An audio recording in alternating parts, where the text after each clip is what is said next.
खूप वर्ष मी त्यांना म्हणजे ओळखत होते आणि बरंच काम केलं मी. बरेचशी गाणी त्यांची गाले. जवळ मला वाटतं की माझी गाणी त्यांच्याकडं 840 840 गाणी मी त्यांची गाली आहे. आणि दीदीची गाणी आहेत 363. किशोर कुमारचे 558. आणि बाकीच्यांची फार थोडी, म्हणजे एक एक दोन दोन आहे. तर मी खूप काम केलं त्यांच्याकडं आणि बरंचसंच काम म्हणजे खूप पॉप्युलर झालं त्यांचं.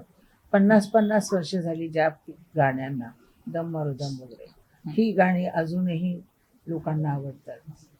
आणि मला सगळे म्हटले जातात की नवीन म्युझिक पाहिजे, नवीन म्युझिक पाहिजे, असं आहे तसं आहे.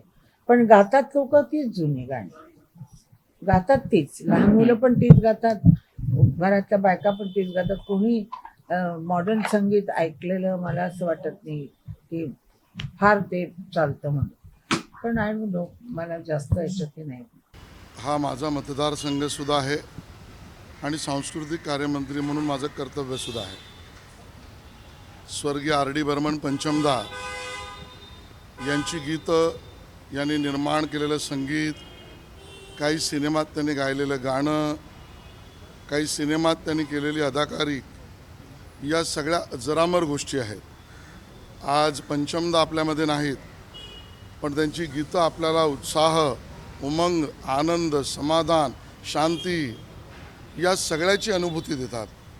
आणि म्हणून एक मोठं काम आर डी बर्मन यांनी भारतीय संगीत, ज्याला आपण भारतीय चित्रपट संगीत म्हणू, यासाठी केलं आहे आणि ते जगभर प्रसिद्ध आहे.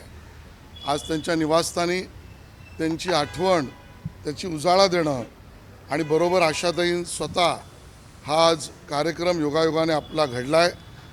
मी आर डी प्रेमी, संगीतप्रेमी जनतेला आजच्या या निमित्ताने खूप शुभेच्छा देईन आणि भारतीय संगीत, भारतीय चित्रपट संगीत चिरायू आहेच, अजरामर हो आणि त्याचा योग्य प्रचार प्रसार हो, अशाच भावना आर डी बर्मन यांच्या वाढदिवसानिमित्त मी व्यक्त करेन.